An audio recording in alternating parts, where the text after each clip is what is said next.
The next panel is moderated by Jenny Chen, and she'll take over and do the introductions from here. Thank you, Ainor. So this next panel, I have a lot of respect for. This is a panel on healthcare application using 3D printing. And everyone who's sitting here can be considered legendary in the field, and I have a lot of respect for them. Everybody has done many years of work in medicine using 3D printing. And so let me just introduce some of the speakers here.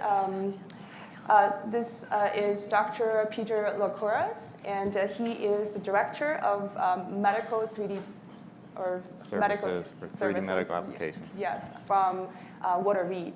And the gentleman next to Peter is Dr. Paul D'Urso. I hope I don't butcher everybody's name. D'Urso. D'Urso. Yeah. And he is incredible background. He is a practicing neurosurgeon, researcher, and entrepreneur. Has his own amazing company called Anatomics. Wired up. Now, well, thank you, Jenny, and it's great to be here. I've come from Melbourne, Australia, and my name's Paul D'Urso, and I'm the founder of Anatomics.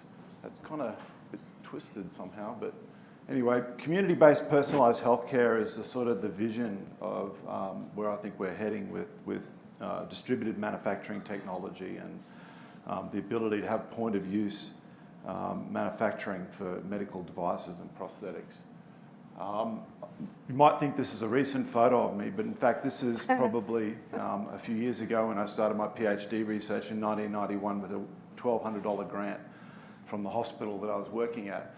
And with that money, we basically sort of figured out how to do this, which kind of now you can probably do it on your iPhone, but back in those days it took 2 weeks. And it actually took us about a year just to be able to do this for the first time. And that was in 1992. And so then this little girl came along, and this little girl came from the Solomon Islands. You might have heard of Guadalcanal, a very disadvantaged country, and she came out through a charity case and a charity organisation called Interplas, which is run from the College of Surgeons. And these children come from these islands, and we look at reconstructing their skulls and do craniofacial reconstruction. And this is the first model that I made of a child where we actually looked at a deformity before surgery. And it was a little bit of a crude model, but I was able to show it to the child's mum and show her what was going on, because she couldn't really speak English, and she was kind of scared being in a big city coming from this sort of island. And obviously kind of major event for the child to go through this type of surgery. And this is the first child in the world that actually had a model made and then surgery performed in about 1993, I think it was. And as a result of this child's surgery, I knew that I wanted to be a neurosurgeon, so I could do it too. And also I knew that 3D printing technology was going to be part of my journey for the rest of my life, and the advancement of this technology was going to be really important. And so we iterated on this kind of quickly, and this little boy came from the Philippines, and he had the same deformity the next year. And this time we thought, well, let's make 2 models, and we can actually reconstruct one and simulate the surgery. And so we had a reference model and then a reconstructed model at the time of the surgery, and the surgeon was able to use one of these at a side table to reconstruct parts of the skull, while the second surgeon was able to actually work on the patient. And we had simultaneous surgery, and we iterated the same really rare deformity, but actually advanced quite quickly into the ability to reconstruct. And I think you can see this little boy had an outstanding result. And this was a new way of correcting what was called a long-nosed deformity. The surgeon, Tony Holmes is his name, at the Royal Children's Hospital in Melbourne. Now, the next thing that sort of comes along in neurosurgery is this type of thing, where you have trauma and you have quite a big skull defects, and we have to come back and reconstruct this. And it's kind of messy, because sometimes bits of bone might be left on the side of the road and they're not kind of contaminated and not really ideal to put back in. And the traditional way of dealing with this was to bog it up with cold cure cement, and people still use it. Orthopedic surgeons know it well, and you sort of get this stuff, and it's methyl methacrylate, and you break an ampule of it and you put it in a bowl and you mix it up with powder, and you get sort of high from the vapors of this stuff. It's very aromatic. And it goes hot, and you're getting it ready, and the patient's brains, they're pulsating, and then you get this stuff, and it's sort of putting it on there and bogging it up, right? that was the state-of-the-art technology, and you know, surgeons probably still do that now around the world, I'd imagine. But then we figured out, well, we can print a skull and then make a thermally polymerized implant very safely, and that's become a gold standard. And we've been making these things now for like almost 24 years, I think. And we have different materials that we can reconstruct: titanium, porous polyethylene, and so forth. And now we're in a paradigm where, wow, look at this. Crikey. You know, this guy turned up with a tumour, a sarcoma in his sternum, and the surgeon contacted us and said, need a bit of help.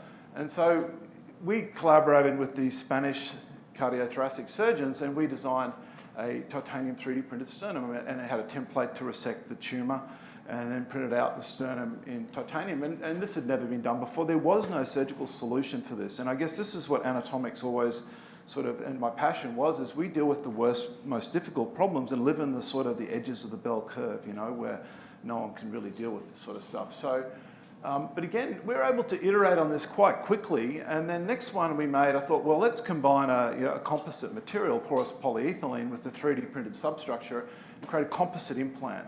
And this was the iteration on the next, you know, next one is you make it better next time. And this is kind of the cool stuff about 3D printing, and what we're doing is that you learn very quickly and you iterate. And iterative, advanced, intelligent manufacturing means that you progress your designs much quicker, obviously. And I was able to hold that stone and think, gee, it's a bit bloody heavy, you know.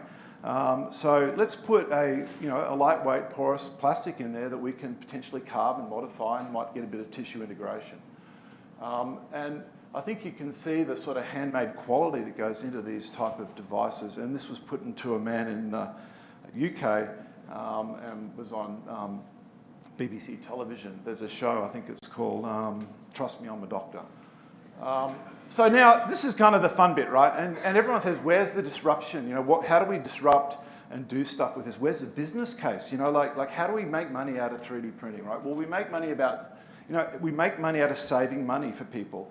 And as a surgeon, this is what we get. You turn up on the day of surgery and you've got the device reps and you've got the nursing staff and you've got all the sterile stuff, and the surgeon turns up and says, what are we doing today? Right? I want everything there just in case. I need it, because I'm a surgeon and I want everything there, please, And everything is there, right? The surgeon gets kind of cranky if something's not there, and, I told you to have that tray there. And this is what we expect, right, in our surgery, is a smorgasbord of everything's got to be there for the surgeon. And this is a kind of really labour-intensive process. And I apologise for some of the fonts. It mustn't have converted properly from Keynote or something, I don't know. But there's a kind of complicated process to deliver a smorgasbord, right? And it's like the buffet at breakfast, but there's a kitchen in the background that's decontaminating and processing and inventory and logistics and all this sort of stuff that goes on. So being a practicing neurosurgeon doing about 500 cases a year, this lady came to me with this problem. And her problem was her C2 nerve root, which comes out, right at the top of the spine there, and it comes out right next to something called the vertebral artery and the spinal cord. And the joint was very painful and crushing her C2 nerve, and she had agonizing pain, and she couldn't move her neck. And she said, doctor, you've got to do something about this. She's about 60 years of age, can't drive a car, the drugs don't solve the problem. And I said, okay, well, fine. Well, what we have to do is a C1-2 fusion. And a C1-2 fusion is an operation right at the, at the top two bones, and we're going to put screws between the vertebral artery and the spinal cord. And it's kind of a bit of a risky procedure. And it's one of those sort of ones where, often a neurosurgeon's stomach sort of, sinks a little bit about this type of procedure. So I said to the company that I worked with, bring all your stuff along for the smorgasbord of the surgery for this C1-2 fusion. Let me see what you got. And you might not know what this is, but it's a sterile tray we use in the operating theatre, and there's a whole bunch of drill guides here that are all counted in by the nurse laboriously and regulated by the FDA to the nanometer. They're all these sort of instruments we have. And I said, well, bring everything in I need for my C1-2 fusion. Yes, Mr. Durso. And so here you go. These are the trays that come in for a C1-2 fusion. These are polyaxial screws. Each one of those screws is $1,500 in a caddy. These are widgets and rods and benders, and here's some more stuff. This is some distractors, and you know what? Then the company says, well, now we've got to get that screw in the right place between that vertebral artery and the spinal cord, right? So guess what? in the OR, then we have a computer navigation system to get the screw in the right place. And that's kind of convenient to have everyone there as a sort of major presentation. For the smorgasbord, it kind of makes it a bit fun with this sort of technology. And of course, you need a intraoperative O-arm or a CT scan to acquire your data. And you need a special operating table that's kind of like radiolucent. And this is kind of, here's your patient like a sausage wrapped up in the O-arm, and everyone runs out of the theatre in case they get nuked by this thing as it radiates the patient to get your data and to then do a validation scan and make sure the screw's in the right place, this sort of stuff, right? So, there's lots of stuff that comes with the navigation, all sterile, and nurse has to count everything in, and everything's FDA regulated to the nanometer, right? And here is in my hospital, Epworth Hospital in Melbourne. This is outside in the foyer, outside the operating theatre. This is all the inventory and stock that's all sitting there because it can't fit into the storage room. And that's all implants there. And each one of them is probably worth $5,000. Anyone can just turn up and put one in their pocket and take it home, use it as a paperweight, There's no security. And here's the guy, the courier, right? And he's coming along with these loan sets into the hospital, bringing all the smorgasbord in there, the prawns and the veggies and all this sort of stuff that goes into this meal. And here it is all stacked up outside the storerooms. This is still in the corridor now. Like we haven't even gotten to the storeroom yet. This is sort of all the inventory coming and going. And watch out, in the operating theatre, now we've got all this stuff all wrapped up in Kim wrap. It's all sitting there sterile, ready to go for the smorgasbord, right? It's all there ready to go to be opened up, hey. And guess what's out the back? Guess what's out the back? This is the dirty bit of the OR that you don't quite see. This is all the garbage and waste and stuff that's generated from this process. And like a smorgasbord, you go there and you think, well, I'm not that hungry. I just want a muffin and an apple and a cup of coffee, and that's all I really want. And guess what happens? All that stuff goes, in the bin. So this is our solution, and this is the disruption that we're going to see. This is called IKEA surgery, right? And this is what 3D printing can be done in the hospital, right? And this is all the nurse needs. How many bits do you count here, nurse? Like how many things have to be brought into the hospital? Just a little lunchbox, literally, like a Happy Meal of 3D printed solution, right? You got your drill guide, you got your 3D printed titanium implant, and you got your 5 screws that you need. You don't need all those screws, and that's the little implant there. It's a little widget made out of titanium, kind of cool. And you sterilize that, and guess what? The surgeon can check it before the operation and say, does it line up? Does it look good? And it's kind of easy to do. It doesn't take very long to boot it up and line it up. It looks good. It's going to miss the vertebra, bloody cool. And so, you put the guide on, you drill the holes, and then you put the implant in, you screw it in, and it takes like, half the time, and there's minimally invasive and almost no blood loss. And instead of that really kind of expensive 3D navigation and spin and all this sort of stuff, you just use a standard II, fluoro, lateral projection, and then we validate it, of course, post-op with a CT scan. Okay, so that is creating savings through efficiencies, workflow. It's causing savings through less sterilisation, less waste. It's improving the surgery for the patient. It's reducing OR time. It's giving us accuracy. And you know what? That's the future. We can't afford to have a healthcare system that has a smorgasbord, right? If the surgeon can think about the solution a week before and say, hey, for breakfast, I just want a muffin and an apple and a cup of coffee for breakfast, and just have it there like a little Happy Meal for my surgery, right? And then all that kind of waste is gone. And, I guess I'll get a little bit scientific here and mathematical for the purists out there, but here's a normative distribution, right? A bell curve, and this kind of represents humanity. And what we typically do in our current industry is we segment it into segments, right? And we say, well, we can't make something for everyone, can we? It has to actually make shoes that kind of fit into sizes, right? And then you got the problem with these guys, right? Midgets and giants. Gee, there's just no money in that, is there, Like, who wants to make shoes for midgets and giants, right? Who makes hip joints for pygmies? And, no, it's no money. So we get rid of that, right? Not interested in that. There's no clinical trials really that are that interested in these people. And then it's kind of like small, medium, large. Cool, okay, well, that's 3 sizes. Okay? And now we've got a new paradigm, right? With intelligence and patient-specific and personalization, right? And now we can actually use data and information and demographic information and process that through big data and then match it to a CT scan and come up with a patient-specific solution, okay? Now, Anatomics has survived, and my work has survived dealing with midgets and giants. That was our sort of our little niche, you know, for 20 years. We've provided stuff that off the shelf doesn't suit. But what's all of this in our current system?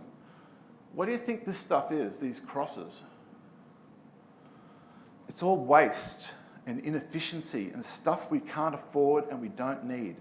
And that's the future of giving us healthcare that is affordable and sustainable and delivers personalised care for people and creates community-based manufacturing in the hospital, in the community, to make things that suit those people.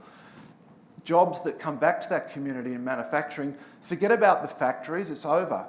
These are jobs that go to Africa and India and Asia, to communities and hospitals where those printers can be worked and run in those facilities, and the intelligent design and manufacturing can be done in the cloud. And we can get online, real-time interaction with engineers 24/7 between surgeons, and then design and iterate and create a system that produces this type of outcomes and efficiencies. And I'm sure the FDA and the TGA in Australia realise this and understand what the future is. This is the future because there is no other option. The smorgasbord is finished, it's over. That's disruption, and that's what we're going to see with this technology. And I could keep going, but I don't know whether I'm running out of time or not, because I can talk about this all day, Jenny. Yeah. Well, we'll have some discussion after. So Sure, we'll but I thought Q&A. that kind of sums up, I think, trying to, in a scientific way, of where we're heading. So just to